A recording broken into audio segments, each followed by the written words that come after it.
Hello friend, good afternoon friends. Myself Ritu Singh. मैं आपको CDP पढ़ाऊंगी. Welcome to our channel Filler From.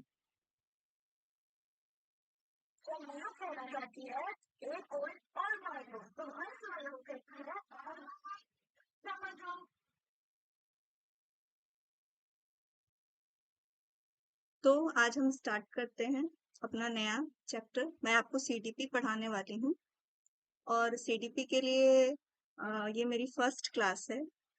तो हम आगे बढ़ते हैं.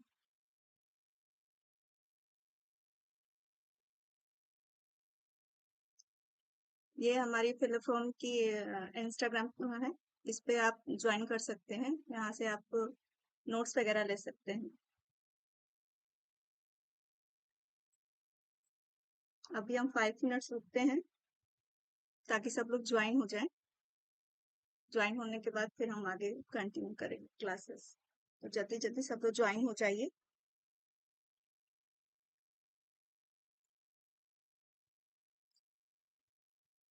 Hello ma'am, good afternoon.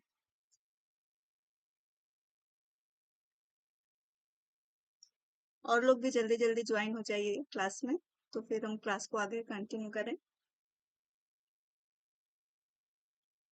यहाँ पे हमारे पीजीटी और टीजीटी की तैयारियां हो रही हैं जो 15 अगस्त से स्टार्ट हो गई हैं क्लासेस. इसे आप अपने सब्जेक्ट के अकॉर्डिंग ले सकते हैं.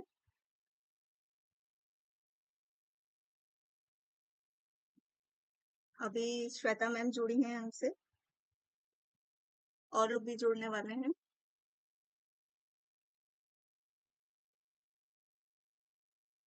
और लोग ज्वाइनिंग हो जाते हैं तब तक हम 5 मिनट वेट करते हैं, फिर आगे की क्लासेस चलाएंगे.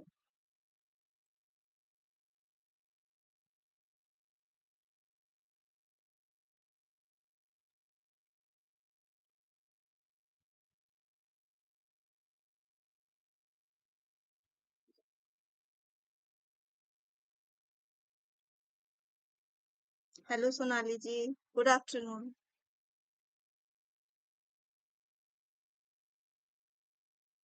और लोग के भी ज्वाइन होने का थोड़ी देर वेट करते हैं, 2-3 मिनट. उसके बाद फिर हम आगे अपनी क्लास कंटिन्यू करेंगे. मैं CDP यानी चाइल्ड डेवलपमेंट साइकोलॉजी पढ़ाऊंगी आप लोगों को.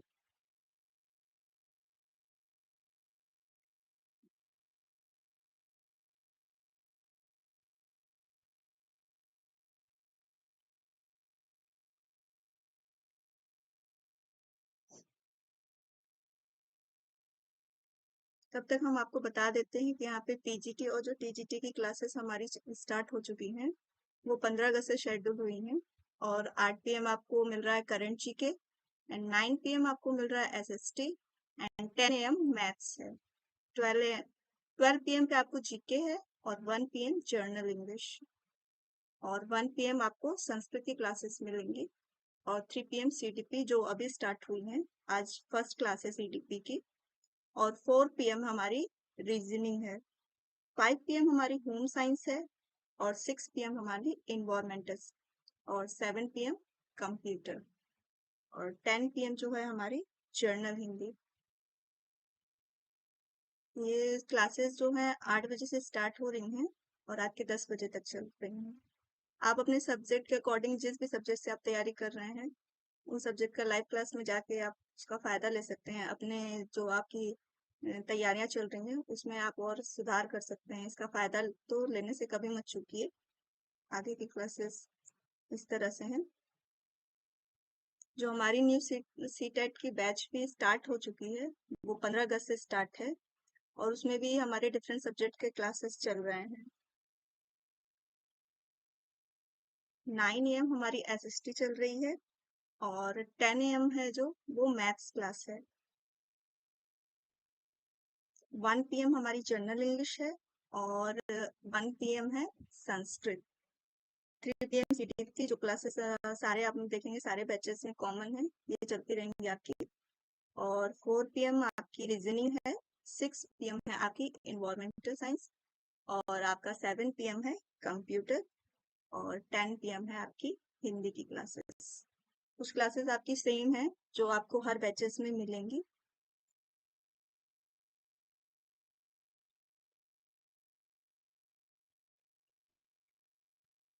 यहाँ पे आपको टीजीटी पीजीटी का फुल कोर्स मिलेगा। आप अधिक जानकारी के लिए इस नंबर पे भी संपर्क कर सकते हैं या हमारे फिलअप फॉर्म पे भी जा सकते हैं। अभी हम थोड़ी देर और वेट करते हैं क्योंकि और लोग नहीं जुड़े हैं हमारे क्लासेस से, उनके लिए हम थोड़ा वेट करते हैं। आज मेरी पहली क्लास है इसलिए अभी हो सकता है कम लोग हों, पर ज्यादा से ज्यादा लोग ज्वाइन करिए। और सीटीपी ऐसा है, आपका जो भी शिक्षक बनना चाहते हैं उनके लिए ये आपका सीटीपी पैटर्न तैयार ही किया गया है, इसीलिए कि आप एक अच्छे शिक्षक किस तरह हो सकते हैं, आप अपने टीचिंग स्किल्स कैसे बढ़ा सकते हैं। हर चीजों के लिए आपको बहुत सारी जानकारियां मिलेंगी। तो जो भी केवीएस सी टेट या किसी भी सब्जेक्ट है, किसी भी टेट की तैयारी कर रहे हैं उसमें आपका सीटीपी पूछा ही जाएगा। तो ये आपके लिए क्लासेस बहुत इंपॉर्टेंट है। तो so join fill the form.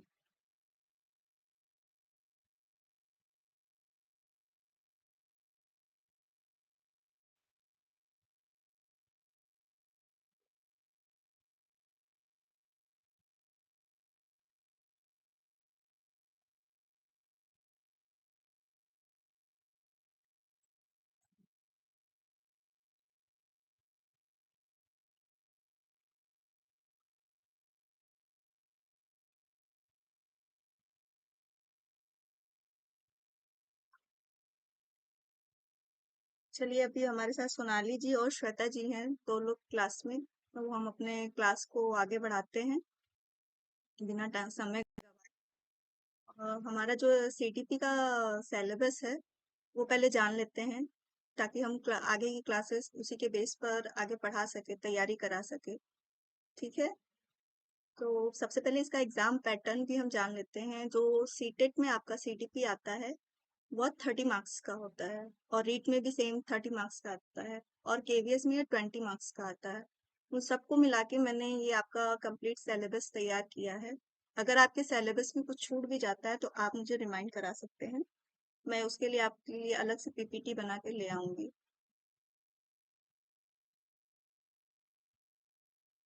तो स्टार्ट करते हैं आज अपनी फर्स्ट क्लास सीटीपी की। Good afternoon ma'am.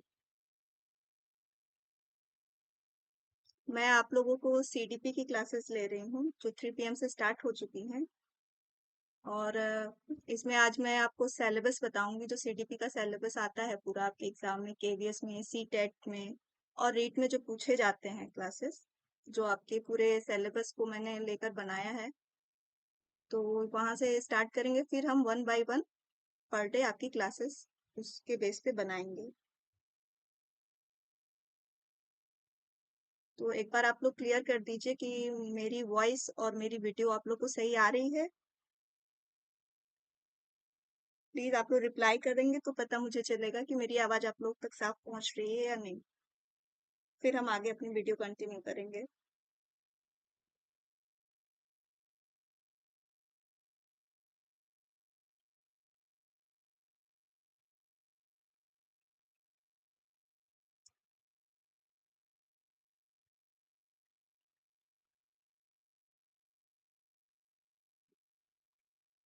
ओके, ठीक है। फिर हम अपने सिलेबस पे फर्स्ट टॉपिक पे जो चलते हैं वो हमारा है childhood and development of children, यानी बाल्यकाल, बच्चों का विकास। इस चैप्टर में आपको बहुत सारे टॉपिक्स मिलेंगे। ये छोटा सा टॉपिक नहीं है, ये बहुत बड़ा टॉपिक है। इसको मुझे आपको पढ़ाने में बहुत टाइम लगने वाला है, क्योंकि इसे बहुत इंपॉर्टेंट है। इससे बहुत सारे क्वेश्चन बनते हैं एग्जाम में, और इसे अक्सर क्वेश्चन 4 से 5 क्वेश्चन आते ही आते हैं ये पूरी टॉपिक पे जो आपके हैं। तो child and development of children में जो है, इसमें हम बाल्यकाल का विशेष पढ़ेंगे, बट इसके स्टार्टिंग से, इन्फेंसी से हम इसको स्टार्ट करेंगे। उससे पहले हम जाते हैं डेवलपमेंट एंड ग्रोथ, यानी कि एक बच्चे का कैसे वृद्धि और विकास होता है। जब वो, क्योंकि वृद्धि और विकास, जो विकास है वो हमारा गर्भावस्था से ही प्रारंभ हो जाता है, वृद्धि। तो स्टार्टिंग से जब तक हम जानेंगे नहीं तो फिर आगे हम और अवस्थाओं को कैसे समझेंगे। इसलिए इसमें पहले हम सारे स्टेजेस करेंगे, डेवलपमेंट एंड ग्रोथ पढ़ेंगे, उसके डिफरेंसेस पढ़ेंगे, उसके बाद उसमें हम आएंगे अलग अलग स्टेजेस में जो दिए गए हैं। शैशवावस्था आपकी आ गई, बाल्यावस्था आ गई, किशोरावस्था आ गई, प्रौढ़ावस्था आ गई, वृद्धावस्था। मेन ये 5 अवस्थाएं हैं जो इसके अंतर्गत पूरी इसमें भाषा का विकास कैसे होता है, बच्चों का सामाजिक विकास कैसे होता है, उनका संज्ञानात्मक विकास कैसे होता है, ये सब पे आपको डिटेल से हम जानकारी देंगे। पूरा इसका अलग से चैप्टर बनाएंगे। फिर हमारा इसमें चाइल्ड एंड डेवलपमेंट के कुछ प्रिंसिपल्स भी होते हैं। हमारा जो विकास होता है यह विकास कुछ सिद्धांत पर आधारित होता है। तो जो एक पैटर्न फॉलो होता है विकास का, वो एक निश्चित रूप में ही चलता है। कोई भी बच्चा तुरंत बड़ा नहीं होता, वो स्टेप बाय स्टेप बड़ा होता है। उसके लिए कुछ सिद्धांत बनाए गए हैं। इसकी हम इस चैप्टर में पूरी डिटेल में इसका पढ़ेंगे। फिर हमारा आ गया प्रोस्पेक्टिव इन डेवलपमेंट। प्रोस्पेक्टिव भविष्य में प्राप्त विकास। भविष्य में प्राप्त मतलब जो बच्चा बढ़ रहा है, आगे जा रहा है, उसका फ्यूचर कैसा होगा। मतलब कुछ विकास ऐसे होते हैं, जो बच्चा स्क्रॉलिंग करना शुरू किया तो हम कह सकते हैं कि अब ये खड़ा होने वाला है, फिर ये चलेगा। तो उस पे हम प्रिडिक्ट मतलब भविष्य में बता सकते हैं कि बच्चा का विकास जो है वो किस दिशा में जा रहा है, किस तरफ जा रहा है, सही हो रहा है या नहीं हो रहा है, मतलब प्रिडिक्ट कर सकते हैं। फिर नेक्स्ट हमारा जो आ रहा है फिजिकल मोटर डेवलपमेंट। शारीरिक विकास में तो हम केवल वो उसके शारीरिक विकास जैसे देखते हैं कि उसका जो शरीर है वो किस तरह से बढ़ रहा है, उसके हाथ पैर मसल्स कैसे काम कर रहे हैं। फिर जो गतिक विकास है उसमें हम ये देखेंगे कि गतिक विकास जो हमारा होता है वो ग्रॉस मोटर यानी सूक्ष्म विकास होता है। जैसे हमारी मांसपेशियां हैं, उनका विकास, जो सूक्ष्म मांसपेशियां हैं उनका विकास कैसे होता है। शारीरिक विकास में जो बाहर हमारा हाथ बढ़ रहा है, हिल रहा है, ये देख रहे हैं, बट वो एक्टिव कैसे है। जैसे किसी कोई बच्चा हाथ पैर तो हिला रहा है, बट उसको वो लिखना बहुत अच्छा जानता है, ड्राइंग करना, ये सब जो इसकी विशेषताएं होती है वो मोटर डेवलपमेंट में आती हैं। फिर हमारा आता है social and emotional development in childhood, यानी कि जो सामाजिक और भावनात्मक विकास होता है वह हमारा बाल्यावस्था में कैसा होता है। ये चैप्टर भी बहुत बड़ा है जब इसको हम पढ़ेंगे। यस मैम, आल्सो में इंग्लिश में भी आपको नोट्स मिलेंगे। राजेश्वरी जी, आपको मैं इंग्लिश में नोट्स दे दूंगी, सब आपको मिल जाएंगे। अभी फर्स्टली हम जान लेते हैं कि हमारा चैप्टर क्या है, इसलिए मैंने इसको दोनों लैंग्वेज में बनाया है। ओके।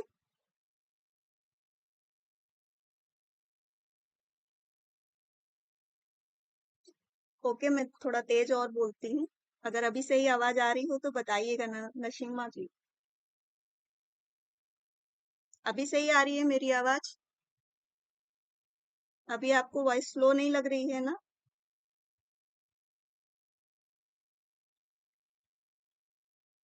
अगर अभी वॉइस सही हो तो आप रिप्लाई कर सकती हैं।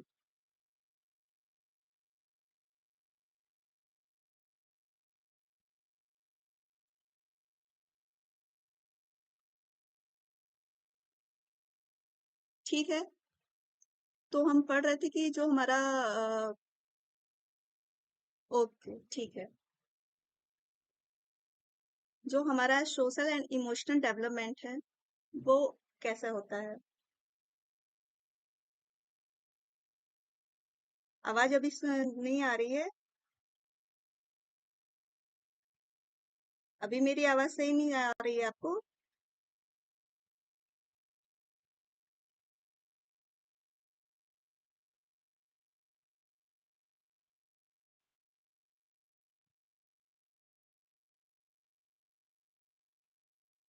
अगर ओके है तो फिर आगे बढ़े।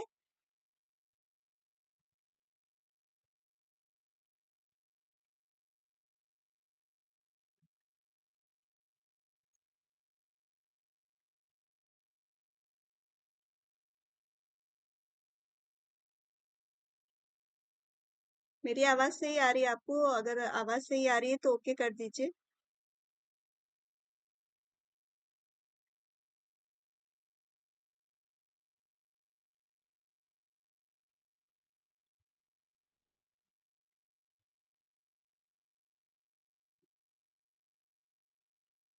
ठीक है, हम आगे बढ़ते हैं। Social and emotional development in childhood. जो हमारा बच्चा है उसको जब वो धीरे धीरे अपने बड़ा होता है तो वो अपने समाज में मिलता है। फिर उसका गुड आफ्टरनून संगीता जी।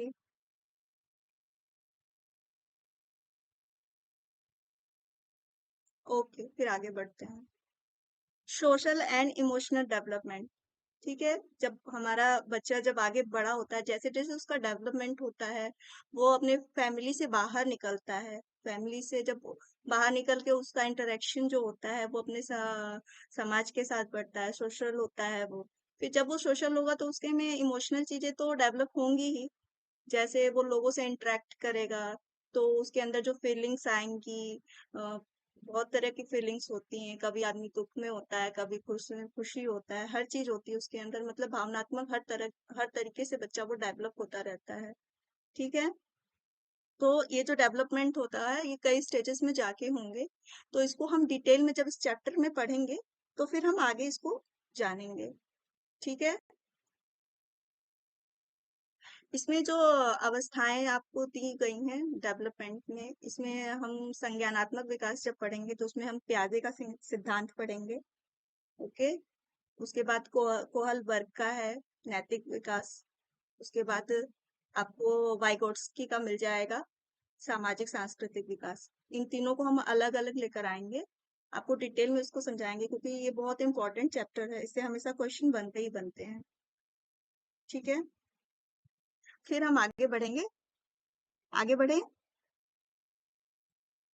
अच्छा, मैंने अभी आपको बताया कि विकास के अंतर्गत कई परिवर्तन भी होते हैं, यही सामाजिक और भावनात्मक विकास होते हैं। इसमें आपको मानसिक परिवर्तन भी दिखाई देंगे, संज्ञानात्मक परिवर्तन भी दिखाई देंगे।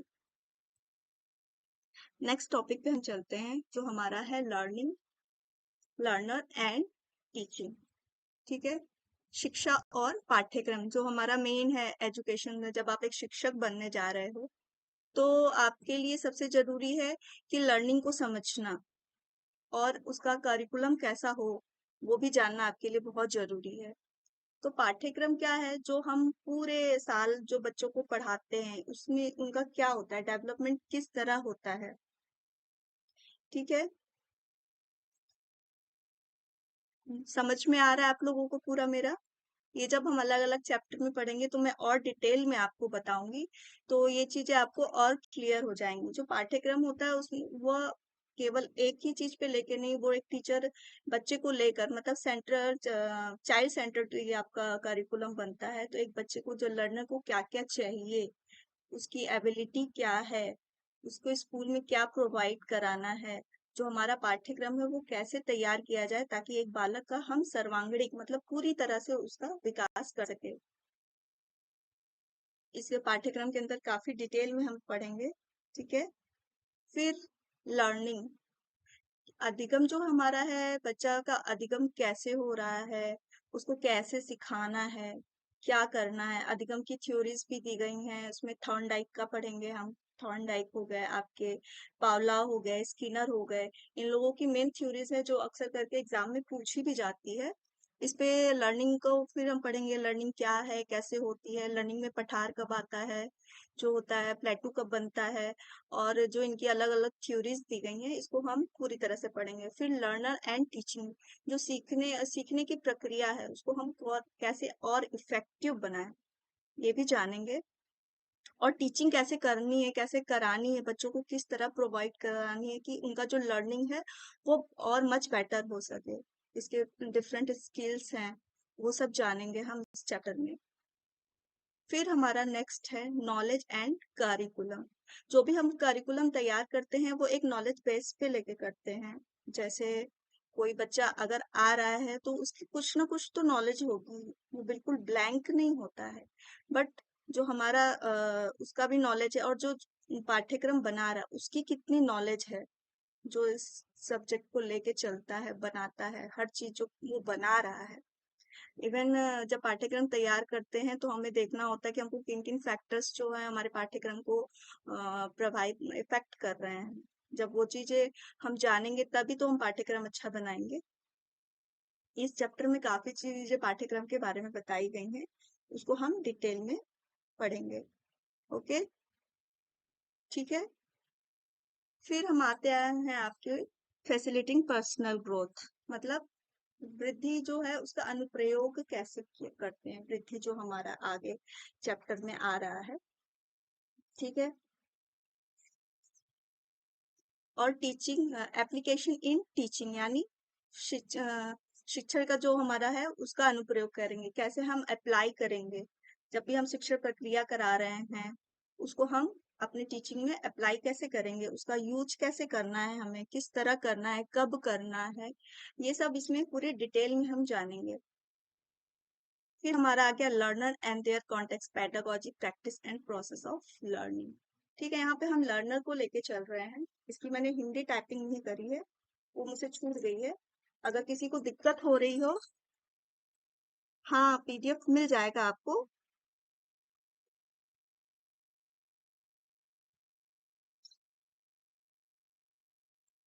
ये सब का पीडीएफ आपको फिलर फॉर्म पे जाके पता करना, उसकी वेबसाइट जब जाएंगे आप डाउनलोड करेंगे ये ऐप, तो उस पे आपको नोट्स वगैरह जो भी आप नंबर पे क्यूरी कर सकते हैं, फिलर फॉर्म पे जाइए, वहां पे आपको सारे नोट्स प्रोवाइड किए जाएंगे। ओके।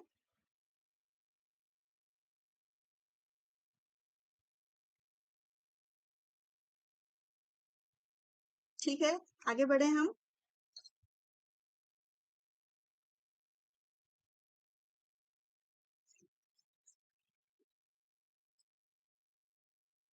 ठीक है, जो हम आगे पढ़ रहे थे, आपका विद्यार्थी जो लर्नर है उसकी सीखने की प्रक्रिया क्या है, जो शिक्षण प्रक्रिया हमारी चलेगी वो आगे कैसी रहेगी, जो शिक्षक और शिक्षार्थी के बीच में जो शिक्षण प्रक्रिया है उसको हम इस चैप्टर में डिटेल से समझेंगे।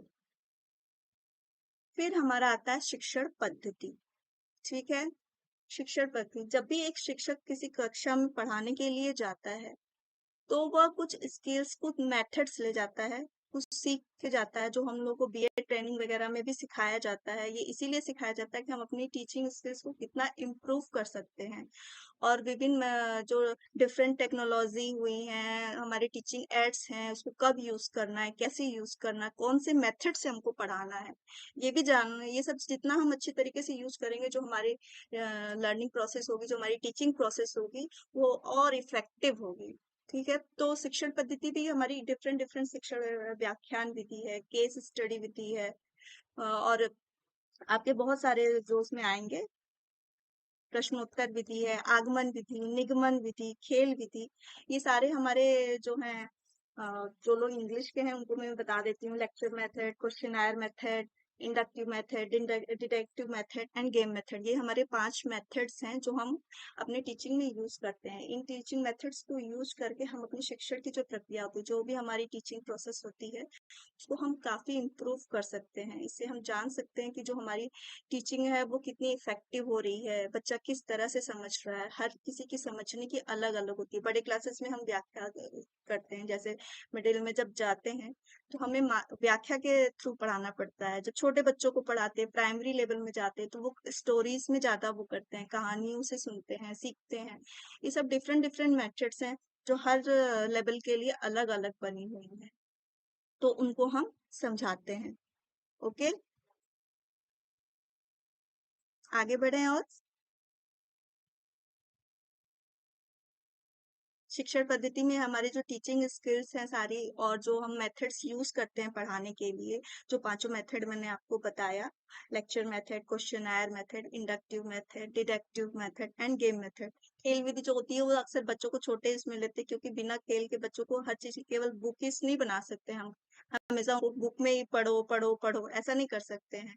जब हम उनको खेल के द्वारा हर चीज इंजॉयमेंट की तरह बाहर ले जाना, उनको बाहरी चीजों से इंटरेक्ट कराना, हर चीजों से जब बच्चों को पढ़ाते हैं तो वो उस चीज में ज्यादा इंटरेस्ट लेते हैं। लगता है कि नहीं आप लोगों को? जब हमें जब टूर कराया जाता था छोटे क्लासों में, तो हम कितने इंटरेस्ट से जाते थे घूमने के लिए, हमें घूमने की ज्यादा वो रहती थी। लेकिन जो उस समय हम घूम के जो नॉलेज ले लिए, तो वो चीज हमारे दिमाग में हमेशा के लिए बनी रहती है। आप लोग भी गए होंगे, देखे ही होंगे। जब हमारे बचपन में जब हम लोग जाते हैं, हम लोग को बाहर घुमाने के लिए, पर्यटन के लिए कहीं भी लेके जाते थे, तो हम कितने एक्साइटेड होते थे। वो भी एक हमारे शिक्षण का पद्धति का ही एक अंग होता है। जो शिक्षक वो यूज करते हैं। बच्चे तो उसको एंजॉय के लिए लेते हैं, लेकिन टीचर्स उसको लर्निंग कराने के लिए लेते हैं। जब तक हम किसी चीज को उन्हें समान परिवेश में नहीं लाके देंगे, उस परिवेश में लाके ढालेंगे नहीं, वो उस चीज को उतनी अच्छे से समझेंगे नहीं। इसीलिए बच्चों को, जो हमारी नई शिक्षा नीति भी हुई है, वो बोली कि किताबी ज्ञान नहीं दो बच्चों को, बाहर के जो वातावरण है, अनुभव है, उससे उन्हें रिलेट कराओ। जब वो उस चीज को रिलेट करके समझेंगे, तो वो चीज उन्हें ज्यादा दिन तक समझ में आएगी, और वो उस चीज को फिर अपने जो भी है उसका प्रयोग करेंगे, अप्लाई करेंगे अपनी लाइफ में, तो उसको ज्यादा अच्छे से समझेंगे। ठीक है, जब भी एक छोटा बच्चा आता है, जो हमारा फर्स्ट इसमें यूनिट आप देख रहे हैं, understanding language and early literacy, मतलब जो कोई बच्चा प्रारंभिक जब स्कूल में आता है पढ़ने के लिए, तो ऐसा नहीं होता कि उसको भाषा का ज्ञान ही नहीं होता, वो अपनी मातृभाषा लेके आता है, कुछ ना कुछ उसके अंदर लिटरेसी होती है। फिर एक शिक्षक होने के नाते आपको क्या समझना है कि उसकी भाषा को समझ के उसको एडॉप्ट करना है अपनी लर्निंग, अपनी जो टीचिंग प्रोसेस है, उसके बेसिस पे जब हम उसको आगे की देंगे, तो वो जो भाषा की समझ उनकी बढ़ेगी, वो और लैंग्वेज को भी अपने उसमें अप्लाई करेंगे, लेंगे, उसकी भाषा के साथ उसको एक्सेप्ट करेंगे। तो जो उनकी जो समझ है, उनकी नॉलेज है, वो और बढ़ेगी, और वो इंटरेस्ट से क्लास में लेंगे। अगर कोई अलग भाषी बच्चा आ गया, अगर हम कक्षा में उसे अलग रखेंगे, तो जनरली उसका इफेक्ट उसके ऊपर बहुत ज्यादा पड़ेगा, वो उतना अच्छा नहीं समझेगा। इसलिए जरूरी है हमें कि जब भी कोई एक बच्चा हमारे कक्षा में आता है, तो हमें उसे उसकी भाषा के साथ एक्सेप्ट करना है, और दूसरी भाषा के साथ उसे इंक्लूड करते हुए पढ़ाना है, ताकि उसकी समझ जो हो वो और बढ़े। जब भाषा का समझ उसे और बढ़ेगा, तो फिर उसको पढ़ने में इंटरेस्ट हर चीजों की ज्यादा आएगी, वो अपने आप को अलग नहीं फील करेगा। इसलिए भाषा की समझ जो होती है उसकी, अर्ली लिटरेसी, जब वो प्रारंभिक अवस्था में आता है, उसकी भाषा की समझ जो कुछ रहती है, उसको लेकर हम आगे जब अपनी टीचिंग प्रोसेस को बढ़ाते हैं, तो उसकी जो भाषा की समझ है वो और ज्यादा बढ़ती है, अंडरस्टैंडिंग लैंग्वेज वो और डेवलप कर जाती है। फिर हमारा आता है listening, speaking and reading and writing. ये चार आपके जो बच्चा स्टार्टिंग में जब पढ़ता है, तो ये आपको बहुत मोस्ट इम्पोर्टेंट होता है। इससे तो 1 या 2 नंबर के क्वेश्चन बनते ही हैं। ठीक है, जो भी एक बच्चा स्टार्टिंग में पढ़ना शुरू करता है, तो वो सीधे आपको पढ़ के नहीं सुना देता है। फर्स्टली हम क्या करते हैं, उसको सुन सुन पहले वह हमारी बातों को सुनता है, फिर वो अपने अंदर एब्जॉर्ब करता है, फिर उसको हम लोग बोलने की कोशिश करते हैं, उसके बाद वह पढ़ना शुरू करता है। ठीक है।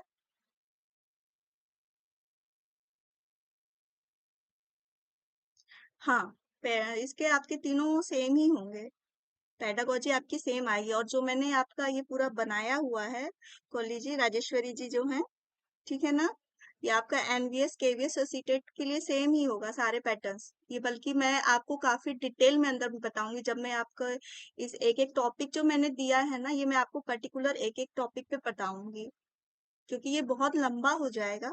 इसलिए मैंने सिर्फ आपको केवल सिलेबस समझाया है। इसके अंदर बहुत सारे कंटेंट हैं, बहुत सारे सब कंटेंट है जो आपको पढ़ने को मिलेगा। और मोस्टली मैं कोशिश यही करूंगी कि आपका कोई भी क्वेश्चन छूटे ना, जहां तक हो सके मैं आपको पूरा इसको कंप्लीट कराने की कोशिश करूंगी। फिर अगर मेरे से कोई टॉपिक आप छूट जाता है, तो आप प्लीज मुझे रिमाइंडर कराइएगा, तो मैं आपको उस पे भी एक वीडियो बनाकर बताऊंगी। ठीक है राजेश्वरी जी, ये आपके लिए, अगर मेरा कोई भी टॉपिक आप भी देखते रहिए, मैंने तो जो सर्च करके लेकर आया, अभी केवीएस ने अपना जो सिलेबस है वो निकाला नहीं है, पुराने उस पे बेस पे मैंने बनाया। और जो सी टेट का ले आई हूँ, सी टेट और यूपी टेट हुआ, आप री टेट दे रहे हो, जिसके लिए भी है, तो उसमें आपके ये सारे सब कुछ आएंगे। इसलिए मैंने एक एक टॉपिक चुन चुन के लिया जिससे क्वेश्चन बनते हैं। ओके, तो इसके लिए परेशान नहीं होइएगा, ये क्लासेस आपके लिए बहुत यूजफुल होंगे। ये सारे कंटेंट आपको मिलेंगे, और मैं कुछ एक्स्ट्रा भी लेकर आऊंगी जो मुझे मिलेगा। मैं पूरे क्वेश्चन में आपको सारी चीजें कराने की कोशिश करूंगी। ठीक है, तो आगे बढ़े।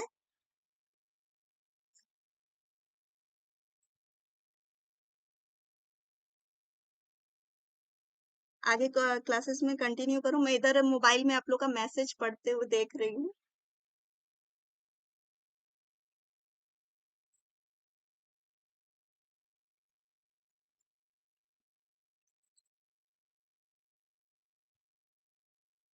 ठीक है, तो फिर आगे बढ़ते हैं। जो मैंने बोला listening, speaking, reading and writing, जब भी बच्चे को हम सिखाना स्टार्ट करते हैं, मतलब बेसिक से जब स्टार्ट करते हैं, तो पहले बच्चा क्या करता है, सुनता है।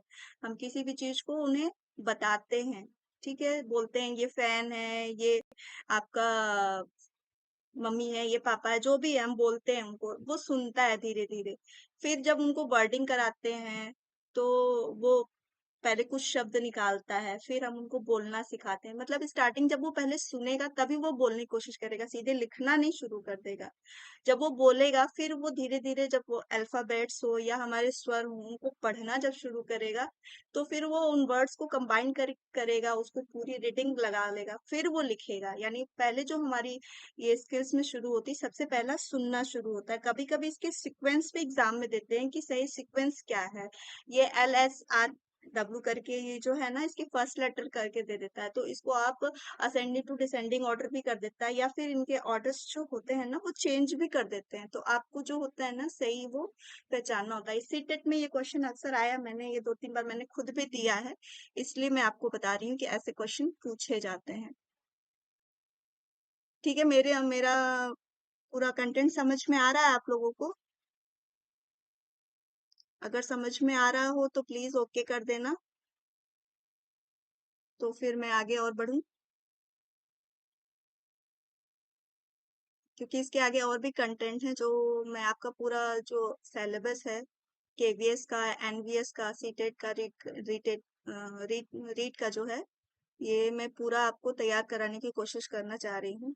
इसलिए मैं सोच रही हूँ आप लोग अगर रिप्लाई करोगे तो मुझे ज्यादा अच्छा लगेगा, कि पता चलेगा कि मेरी क्लासेस आप लोग को पसंद आ रही हैं। ओके, ठीक है श्वेता जी, तो फिर हम आगे बढ़ते हैं। फिर हमारा आता है लैंग्वेज एंड कम्युनिकेशन। भाषा ही एक ऐसा माध्यम है जिससे हम एक दूसरे को कम्युनिकेट कर सकते हैं। बिना भाषा के तो हम अपने विचारों की अभिव्यक्ति भी कर सकते हैं। तो सबसे पहले इसमें हम क्या जानेंगे, जो हमारी भाषा है, जो एक बच्चे की भाषा है, उसका डेवलपमेंट कैसे हो रहा है। जब वो उसका भाषा का डेवलपमेंट अच्छा होगा, यानी उसका कम्युनिकेशन भी बहुत अच्छा होगा। जितना अच्छा भाषा का विकास, उतना ही अच्छा उसका कम्युनिकेशन, संचार, मतलब वो अपने भाषा के माध्यम से ही अपने विचारों को अभिव्यक्त करेगा, दूसरों को अपनी भावनाओं को प्रकट करने के लिए भाषा का ही शब्द का प्रयोग करेगा, अपने अनुभव जो भी होंगे वह सब उसी से कनेक्ट करेगा। तो जो भी हमारा कम्युनिकेशन का मेन जो हमारा वो होता है भाषा और संचार।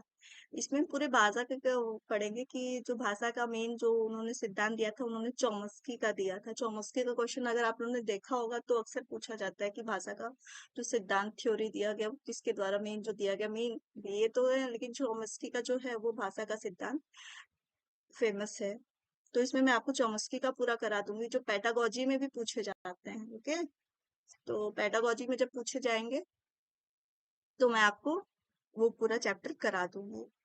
फिर प्लानिंग फॉर टीचिंग, जो भी शिक्षण के लिए हम योजना बनाते हैं, तो कोई भी टीचिंग करने से पहले हम उसके लिए एक लेसन प्लान बनाते हैं। उस लेसन प्लान के थ्रू हम उसको अपने ऑब्जेक्टिव्स को आगे मॉडिफाई भी करते हैं, उसको प्राप्त भी करते हैं। जब तक हम कोई एक लेसन प्लान बना के नहीं ले जाएंगे तो फिर हम क्लास में क्या देंगे। कोई भी शिक्षक अगर अपनी कक्षा में जाता है तो सबसे पहले एक पाठ्य योजना बनाता है, ठीक है। जब वो पाठ्य योजना को आगे अप्लाई करेगा तो फिर उसको पता चलेगा कि हाँ मेरी योजना कहाँ तक सफल हुई है, अगर उसका रिस्पॉन्स अच्छा आया है तो। और उसका रिस्पॉन्स अच्छा आया तो यानी कि उसका जो लेसन प्लान बना था, जो उसने अपनी योजना के अनुसार अपनी टीचिंग को आगे बढ़ाया था, वो सक्सेस है। अगर नहीं होता है, कहीं भी इवोल्यूशन में कमी होती है, कुछ होता है, तो पता चलेगा नहीं हमें लेसन प्लान चेंज करने की जरूरत है। इसमें शिक्षण की योजना में हम पूरा पढ़ेंगे कि एक शिक्षक जब पढ़ाने के लिए क्लासरूम में जाता है तो उसे क्या क्या तैयारियां करके पहले से जानी चाहिए। क्या होना चाहिए, अपने सब्जेक्ट का नॉलेज होना चाहिए, जो वो पढ़ा रहा है उस टॉपिक के बारे में नॉलेज होना चाहिए। जैसे मैं ही आप लोगों को पढ़ाने के लिए आई हूँ, तो मैंने ये टॉपिक्स तैयार किए पहले आप लोग के लिए, कैसा कोई भी टॉपिक्स हो जो आप लोग के लिए छूटे नहीं, आप उसको पढ़ा सको, सब कुछ जान सके। तो इसलिए इसकी एक फुल प्रूफ प्लानिंग होती है। फिर हमारा आ गया क्लासरूम मैनेजमेंट। एक कक्षा में जब आप एक शिक्षक हैं, तो आप उसका मैनेजमेंट कैसे करते हैं? आपका कक्षा डिसिप्लिन में है या नहीं है?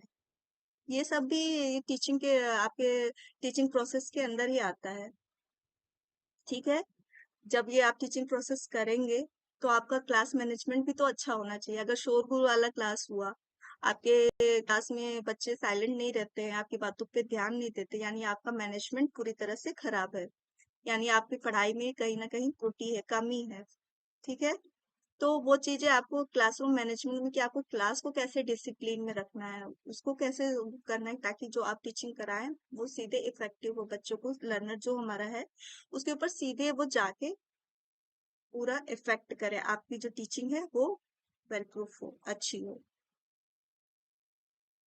फिर आ गया हमारा diversity, gender and inclusive education, जो कि मोस्ट इम्पोर्टेंट है आपका। इंक्लूसिव एजुकेशन आपने देखा होगा कि इंक्लूसिव एजुकेशन आपके सीटेट में, रीटेट में, एनवीएस, केवीएस, सारी चीजें ये इसलिए इम्पोर्टेंट हो जाता है। इसमें समावेशी शिक्षा में आपकी कई सारी नीतियां भी आ जाती हैं, जो राइट टू एजुकेशन 2009 है, एनसीएफ 2005 है, जो नई शिक्षा नीति नीति चली आपकी 20 वाला, ये सब आती है। समावेशी शिक्षा है क्या? समावेशी शिक्षा क्या है कि जो विविध पृष्ठभूमि से या डिफरेंट उससे आते हैं, जो अशक्त बच्चे होते हैं, यानी कह सकते हैं कि जिनके अंदर कुछ कमी होती है, जैसे शारीरिक रूप से कुछ कमी हो, विकलांग हो, मंद बुद्धि हो, ऐसे बच्चों बच्चों को सामान्य बच्चों के साथ मिलाकर पढ़ाने को समावेशी शिक्षा कहा गया। मतलब इनके लिए कोई अलग से एजुकेशन नहीं देके उनको सामान्य बच्चों के साथ पढ़ा के उनको वो करना, कि वो मतलब डिफरेंट नहीं है, उन बच्चों के साथ वो समान शिक्षा ले सकते हैं। अगर कोई बच्चा लंगड़ा है, तो ऐसा नहीं है कि वो मेंटली रिटायर्ड भी हो, उसे विकलांगता का अभाव ना हो, वो शिक्षा को लेकर आगे बढ़ सके। ठीक है, मेरी बात आप लोग को समझ में आ रही है? तो समावेशी शिक्षा ऐसी शिक्षा है जो कि सारे लोगों को लेकर विशेष रूप से अशक्त बच्चे जो होते हैं उनको लेके एक साथ सामान्य बच्चों के साथ पढ़ाते हैं। ठीक है, तो फिर हम और आगे बढ़े। आप लोग बिल्कुल शांत हैं क्लास में।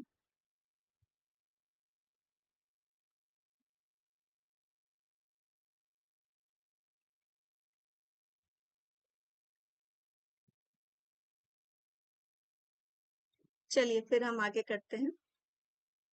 फिर हमारा आ गया है चिल्ड्रन विद स्पेशल नीड्स। कुछ बच्चे विशेष आवश्यकता वाले बच्चे होते हैं, जिनको स्पेशल नीड्स की मतलब विशेष केयर की आवश्यकता होती है। जैसे कुछ बच्चे गरीब परिवारों से आते हैं, कुछ विकलांग बच्चे होते हैं, ऐसे जो होते हैं, और कुछ बहुत ज्यादा प्रखर बुद्धि होते हैं, स्पेशल नीड्स होती है। ऐसे बच्चों को मतलब एक टीचर को क्या होता है, पहले उनको पहचानना होता है कि ये बच्चा किस तरह का है, किस तरह, अगर वो बहुत प्रखर बुद्धि है, बहुत वो क्रिएटिव माइंड होगा, ऐसे बच्चे बहुत कम ही होते हैं, लेकिन हर क्लास में आपको मिलेंगे ही। तो ऐसे बच्चों को जान के उनको सही डायरेक्शन कैसे देना है हमें, वो बहुत ज्यादा क्रिएटिव अगर हैं, तो फिर उन्हें हम कैसे आगे पढ़ाएंगे, कैसे उनको क्या आपको करना है, क्या ऐसा चीज उनको एजुकेशन में देना है कि ताकि उनकी जो एजुकेशन क्वालिटी है वो और अच्छी हो जाए। तो ये सब जानते हुए हम इस चैप्टर में लेंगे। फिर हमारा तीसरा टॉपिक जो आ गया वो है जेंडर।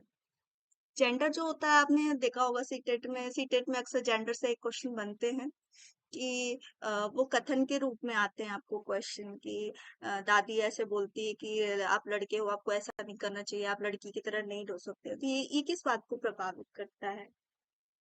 ये हमारे जेंडर को प्रभावित करता है। लड़का लड़की, बालक बालिका, ये सबको फर्क करना, दोनों में डिफरेंस करना, ये दोनों दोनों जो डिफरेंस होता है उसको इस चैप्टर में हम डिटेल में पढ़ेंगे। जो बालक बालिका का जेंडर इफेक्ट वो करते हैं, ये सब जो लेकर चलते हैं, कि क्या शिक्षा पर इसका भी प्रभाव पड़ता है? तो हाँ, डेफिनेटली पड़ता है, क्योंकि आज भी बहुत लोग ऐसे हैं जो लड़कों को आगे बढ़ाना चाहते हैं, लड़कियों को पीछे रखना चाहते हैं। ऐसा शहरों में नहीं है, बट गांव में तो अभी भी कुछ बहुत ज्यादा देखते हैं, इफेक्ट देखते हैं। तो ये भी देखना है हमें कि जेंडर इफेक्ट क्या हमारे एजुकेशन पे, जो हम शिक्षा दे रहे हैं एक बच्चे को, उसके ऊपर क्या पड़ता है। फिर हमारा आ गया स्कूल एंड सोसाइटी। यानी स्कूल और समाज का क्या इफेक्ट पड़ता है, जो स्कूल और समाज है क्या वो भी बच्चे के विकास और एजुकेशन पे डालता है। तो ये चीजें असर तो बिल्कुल डालती हैं। हमारा स्कूल का परिवेश जितना अच्छा होगा, वहाँ के टीचर्स जितने अच्छे होंगे, ये सब एक बच्चे को, जो हमारा लर्नर है, उसको इफेक्ट करता है। फिर हमारा समाज, क्योंकि हम लोग तो समाज में ही अपने रहते हैं, तो बच्चे को जैसा समाज मिलेगा, समाज में कुछ अच्छी चीजें भी होती हैं, बुरी चीजें भी होती हैं, तो ये स्कूल का और उसके फैमिली दोनों का होता है कि वो किस तरह के उसमें है, समाज में उसको कैसी चीजें इफेक्ट कर रही हैं, बैड भी होती हैं, गुड भी होती हैं, जो भी है उसका पूरा इस चैप्टर में हम डिटेल में जानते हैं। इसमें एक चीज मैं आप लोग को और इंक्लूड करूंगी, मैंने बुद्धि के बारे में इसमें छूट गया है मेरा। तो जो बुद्धि का है आपका, बुद्धि का सिद्धांत, बुद्धि क्या है, जो बुद्धि परीक्षण के आपके दिए गए हैं टेस्ट, वो सब भी हम इसमें पूरे डिटेल से जानेंगे। और समावेशी शिक्षा के अंदर मैंने इसमें आपको शिक्षा का अधिकार नियम 2009 में जोड़ा था, और एनसीएफ 2005 भी पढ़ेंगे, और जो नई शिक्षा नीति आई है 20 वाली, उसको भी पढ़ेंगे। और ये विशेष अवस्था में सृजनशील बालक है, प्रभावशीलता वाले बालक हैं, जो विशेष आपके बहुत तेज प्रखर बुद्धि वाले होते हैं। और कुछ बच्चे ऐसे होते हैं जो मेंटली रिटायर्ड बच्चे होते हैं, मंद बुद्धि बालक कह सकते हैं उनको। उनको किस तरह की शिक्षा देनी है, ये सभी पढ़ना। अगर यहाँ तक आपका समझ में आ गया हो, तो फिर हम आगे की टॉपिक पर बातें करें। जो मैंने टॉपिक को छोड़ दी है आपको, मैंने उसको अलग से नोट कर लिया, जो मैंने इस पीपीटी में नहीं बनाया है। इसमें कुछ चीजें हैं जो मैं आपको बताना चाहती हूँ। पहले इसमें हमारा जो था वंशानुक्रम एवं वातावरण का प्रभाव, जो हमारा फर्स्ट चैप्टर है, इसमें मैंने ये टॉपिक आपको छोड़ दी थी, तो मैंने इसको अलग से नोट कर लिया था कि मैं क्लास के एंड में आपको ये बता दूंगी। जो एक वंशानुक्रम और वातावरण का बच्चे पे बहुत ज्यादा प्रभाव पड़ता है। जैसा उसको जेनेटिक मिलता है, जो भी जेनेटिक क्वालिटीज होती है, वो बच्चे के अंदर आती है माता पिता से। तो जब बच्चा एक लर्नर होता है, तो उसकी जो आपकी ये होती हैं वंशानुक्रम, जेनेटिक चीजें, वो उसको इफेक्ट करेंगी। जहां तक देखे जाते हैं कि एक ज्यादा आईक्यू वाले मम्मी पापा के जो बच्चे होते हैं, माता पिता के जो बच्चे होते हैं, वो उनका भी आईक्यू लेवल अधिक ही होता है। ठीक है, तो उसका भी बहुत इफेक्ट पड़ता है। दूसरा कि अगर बहुत ही मंद बुद्धि अगर माता पिता हुए, उनका भी आईक्यू लेवल अच्छा नहीं है, तो मे बी चांसेस ज्यादा हो जाते हैं कि उनके बच्चों की भी आईक्यू लेवल बहुत अच्छी ना हो। और फिर दूसरा वातावरण, जैसा हमें इन्वायरमेंट मिलता है, वो वैसा ही सीखेगा। अब ये डेवलप करता है कि अगर हम एक खराब परिवेश में, जहाँ पे बहुत कलेश है, शिक्षा का कोई माहौल नहीं है, और कई तरह के इफेक्ट पड़ते हैं जो हमारे इन्वायरमेंट में होते हैं, कि हमारा अगल बगल का वातावरण कैसा है, वो कैसा दिख रहा है, क्या बच्चे के ऊपर उसका क्या प्रभाव पड़ रहा है, तो जो हमारा लर्नर है उसके ऊपर तो वो चीजें इफेक्ट करेंगी ही। तो ये टॉपिक मैंने आप लोग को छोड़ दिया था। और दूसरा मैंने इंटेलिजेंस छोड़ा है, जो इसमें बुद्धि के प्रकार पढ़ेंगे, और बुद्धि को प्रभावित करने वाले कारक, कि क्या क्या चीजें हमारी इंटेलिजेंस को प्रभावित करती हैं, क्या क्या इफेक्ट जो होता है उस पर हमारे पड़ता है, बच्चे का जो लर्नर है हमारा। ये सब चीजें हम देखेंगे। फिर हमारा आ गया नेक्स्ट में एक चीज जो मैंने छोड़ी थी आपके लिए, विकास के अंदर जो मैंने छोड़ा था, उसमें मैंने आपको अवस्थाएं पढ़ाई थी। उसमें फिर जो मैंने पढ़ाया था, इसमें जो प्याजे का मैं तीनों बताऊंगी आपको। प्याजे का चारों अवस्थाएं जो मैंने बताई है, वो पढ़ाऊंगी। स्टार्टिंग में शायद मैंने बता दिया है। ये है, ठीक है। यहाँ तक आप लोग को समझ में आ गया है? Any doubt? अगर कोई डाउट ना हो तो फिर आप लोग को अलग से कुछ भी ऐसा मेरा छूटा हो तो प्लीज आप लोग मुझे रिमेम्बर करा देना, ताकि मैं उसको आपको बता सकूं, कोई भी चैप्टर। और आपको किस तरह में चाहिए, आपको क्वेश्चन भी चाहिए, तो उसे अभी जो हमारा फर्स्ट टॉपिक कल मैं शुरू करूंगी, कि मनोविज्ञान क्या है। ठीक है, मनोविज्ञान क्या है, इसका शिक्षा मनोविज्ञान में क्या उपयोग है, इसको क्यों लेके आया गया, यानी सीडीपी का जो आपका एग्जाम होता है, जो एग्जाम पैटर्न होता है, उसमें सीडीपी क्यों यूज किया गया, यानी चाइल्ड डेवलपमेंट साइकोलॉजी आप लोगों को क्यों पढ़ना है। तो इसके लिए सबसे जरूरी है कि पहले आप जानो कि मनोविज्ञान क्या है, शिक्षा वह क्या है, और इसको मनोविज्ञान को शिक्षा में लाने का उद्देश्य क्या था, इसका महत्व क्या है, कि जब तक हम उसको नहीं समझेंगे तो आगे के चैप्टर्स भी नहीं पढ़ पाएंगे। और जो हमारी पेडागोजी बनती है अक्सर इसी तरह मनोवैज्ञानिक आपकी साइकोलॉजिकल एनालिटिक पे ही रहती है, कि देखने की कि आप एक शिक्षक है तो आप उस हिसाब से क्या सोचते हैं कि आपको अपने लर्नर को क्या देना है। जब तक हम अपने लर्नर को नहीं समझेंगे, उसके लिए जरूरी है कि एक जो शिक्षक गया है उसे मनोविज्ञान का ज्ञान हो, एक जो उसके बच्चों का इंटरनल है, जो भी इंटरनल कैपेसिटी है उसको कैसे जानेंगे, उसको कैसे और आगे बढ़ाना है, किसी बच्चे को मोटिवेट कैसे करना है। देखिए इसमें एक हमारा चैप्टर आ गया था लर्निंग एंड मोटिवेशन, ये भी हम मेरा इसमें आपका छूट गया है आपके सिलेबस में, वो भी मैं कराऊंगी आपको, क्योंकि ये मोस्ट इम्पोर्टेंट चैप्टर है लर्निंग एंड मोटिवेशन। बिना मोटिवेशन के हम कभी लर्निंग करा नहीं सकते हैं। वो बच्चा केवल रटेगा, उस चीज को अपने दिमाग में नहीं लाएगा, वो फिर आप कल पूछोगे फिर आप भूल जाएगा। तो किसी भी बच्चे को हम कुछ भी कराने, छोटे बच्चों को स्पेशली जब हम पढ़ाते हैं तो क्या करते हैं, हम उन्हें मोटिवेट करते हैं, पुनर्बलन करना, इन री कि बेटा आप ये कर लो तो फिर मैं आपको ये दे दूंगी, तो बच्चा झट से करता है। और किसी काम को जब वो पढ़ाई में अच्छा करता है, अच्छे नंबर लाते हैं, तो हम उन्हें वेरी गुड बोल देते हैं, वो उनके लिए री का काम करता है। जब वो री होते हैं यानी मोटिवेट होते हैं अपने काम के लिए, तो वो उस चीजों को और अच्छे से करना शुरू करते हैं। तो ये वाला जो चैप्टर हमारा था उसमें लर्निंग एंड मोटिवेशन, ये मेरा छूट गया था। टॉपिक्स याद आ रहे हैं इसलिए मैं आप लोगों को बताते जा रही हूँ, जो मैं टॉपिक छोड़ दी हूँ। तो ये सारे भी आपके केवीएस एनवीएस जो तैयारी कर रहे हैं उन सबके लिए है। तो कल से जो मैं अपनी क्लासेस लूंगी, पहला मैं आपको यही पढ़ाऊंगी कि साइकोलॉजी क्या है, एजुकेशन क्या है, और साइकोलॉजी को एजुकेशन में लाने का रीजन क्या है, और उसके इफेक्ट्स क्या हैं, इसका महत्व क्या है, ये सब हम आपको इस चैप्टर में कवर कराएंगे। अगर आप फिलर फॉर्म पे आएंगे तो आपको और भी अच्छी अच्छी क्लासेस जो दिए जा रहे हैं सब चीजें आपको मिलेंगी, और उसमें आपको इम्पोर्टेंट नोट्स वगैरह सब कुछ मिलेगा। लेकिन फर्स्टली पहले हम जान लेते हैं कि हमारे चैप्टर में क्या है। जब तक आप उसको डिटेल में नहीं पढ़ेंगे, नहीं जानेंगे, तो क्वेश्चन करने का कोई फायदा नहीं होता जब तक आप उसी चैप्टर को ना समझो। जब चैप्टर को समझ लेंगे तो आप क्वेश्चन खुद ही करने लगेंगे। ओके,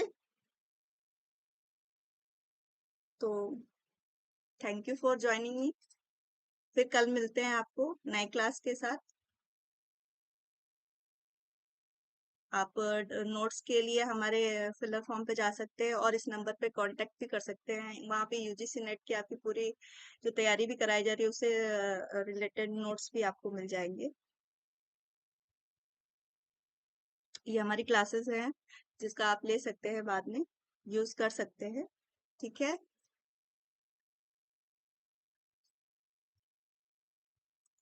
ये सारी क्लासेस आपको 15 अगस्त से स्टार्ट हो गई हैं। आप अपने सब्जेक्ट के अकॉर्डिंग ये क्लासेस लेंगे तो आपको बहुत फायदे ही रहेंगे। ओके,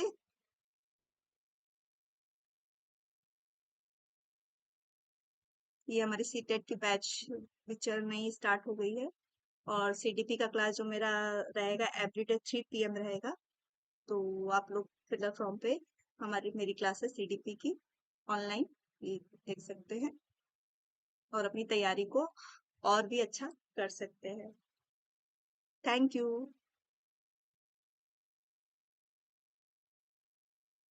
और अपना फीडबैक आप जो भी देना है आपको फिलर फॉर्म पे और इस नंबर पे आप अपना फीडबैक दे सकते हैं कि मेरी क्लास आपको कैसी लग रही है। आपके कमेंट्स ही हमें मोटिवेट करते हैं।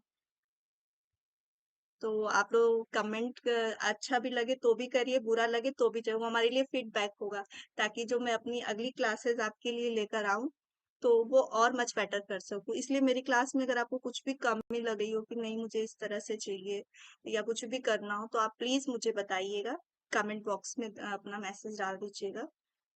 ठीक है, तो मैं चाहूंगी कि आपको मैं बेस्ट करके दिखाऊं कि आपका सीडीपी जो है पूरी तरह से अच्छी तरह से तैयार हो जाए। तो अपना फीडबैक आप मुझे दे सकते हैं।